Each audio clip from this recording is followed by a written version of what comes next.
La troisième réflexion est que rares sont ceux qui croient que le règne des qualités merveilleuses puisse s'établir un jour. Et on peut le comprendre. L'histoire de l'humanité ne démontre-t-elle pas cette impossibilité? Et vous? Où vous situez-vous par rapport à cela? Est-ce que vous y croyez? Est-ce que vous n'y croyez pas? Un peu? Beaucoup? Pas du tout? Comment l'expliquez-vous? Notez cela dans votre cahier de route. Se basant sur leur expérience, nombreux sont ceux qui pensent que la vie est un combat permanent dans lequel il faut sans arrêt se battre pour défendre ses intérêts, son travail et sa sécurité, ou pour réussir. Selon eux, ceux qui ne se battent pas sont laminés, écrasés par les plus forts. C'est comme pour les animaux ou les végétaux. Les plus forts, les mieux adaptés, s'imposent toujours la vie. C'est comme ça.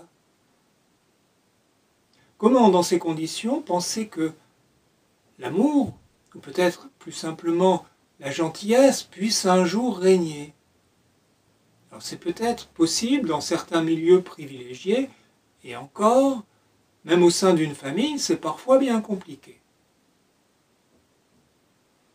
Donc penser que les qualités merveilleuses, comme l'amour par exemple, puissent un jour s'établir pleinement, et donc considérées par le plus grand nombre comme une pure utopie, un rêve pour les enfants, un leurre pour les naïfs ou les illuminés. Alors si vous êtes complètement imprégné de cet état d'esprit, bien sûr, vous ne vous direz pas « j'aimerais que l'amour règne sur terre » parce que ça vous paraîtrait aussi absurde, incongru que de souhaiter que le soleil soit bleu ou le ciel vert. Mais la plupart d'entre nous ne vont quand même pas jusque-là. Ils pensent, certes, que c'est impossible, mais ils gardent en eux secrètement un peu de leur rêve d'enfant. C'est impossible, mais ils sentent qu'ils en auraient envie. Qu'ils auraient envie qu'un jour, l'amour, l'amitié, la gentillesse, la tendresse, la douceur règnent sur terre. Bien souvent, ils jugent que ce n'est pas possible, car ils ne pensent pas que l'humanité en soit capable. Ils pensent qu'il y aura toujours des plus forts, des plus violents, qui voudront imposer leur volonté pour leur seul bénéfice. Alors, si vous êtes comme ça, vous doutez des autres. Vous pensez que le comportement imprévisible ou trop prévisible des autres condamnerait toute tentative à l'échec.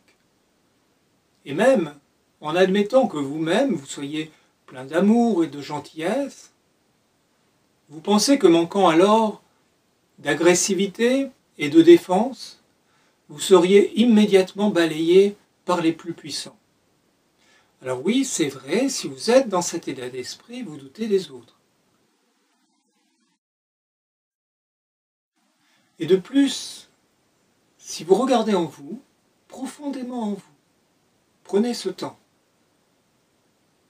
Est-ce que vous êtes vraiment certain que vous sauriez vivre dans l'amour ou dans la gentillesse avec les autres si les circonstances extérieures étaient favorables?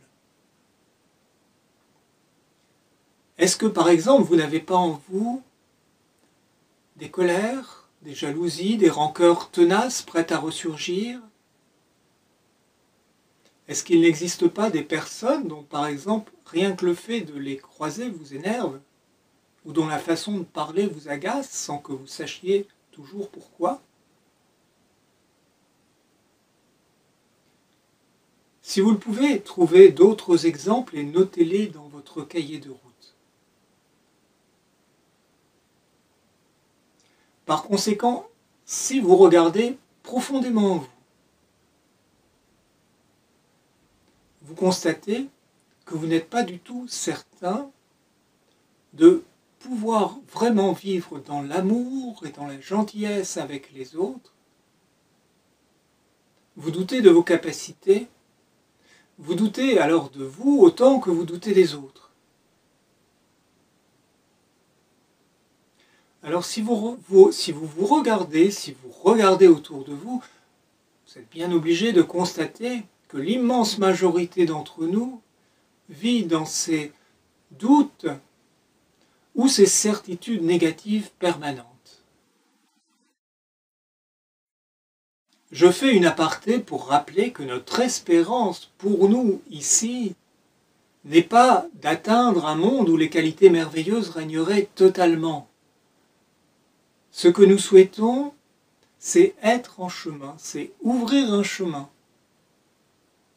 C'est mettre en place de nouveaux regards, de nouvelles attitudes qui favoriseront cela. Mais il est certain aussi que si on n'y croit pas, alors nous ne ferons rien, nous ne changerons rien. Ou alors nous agirons sans conviction, et alors ce que nous entreprendrons n'aboutira pas. Pour prendre une image, si une personne a peur de l'eau, alors elle est persuadée qu'elle ne pourra pas nager, qu'elle ne saura pas nager, qu'elle risque de se noyer. Et même si elle prend des cours pour apprendre, nager lui sera impossible tant qu'elle sera envahie par cette peur. Alors que si elle ne doute pas, si elle n'a pas cette peur, eh bien naturellement, elle jouera dans l'eau, elle s'amusera à se laisser flotter et pourra apprendre à nager comme chacun pourrait le faire. Si on n'y croit pas, ce que nous entreprenons a très peu de chances d'aboutir. Nous venons de voir que rares sont ceux qui pensent que le règne des qualités merveilleuses puisse s'établir un jour, et nous verrons très prochainement que rares aussi sont ceux qui pensent pouvoir contribuer à leur diffusion. Je vous dis à bientôt.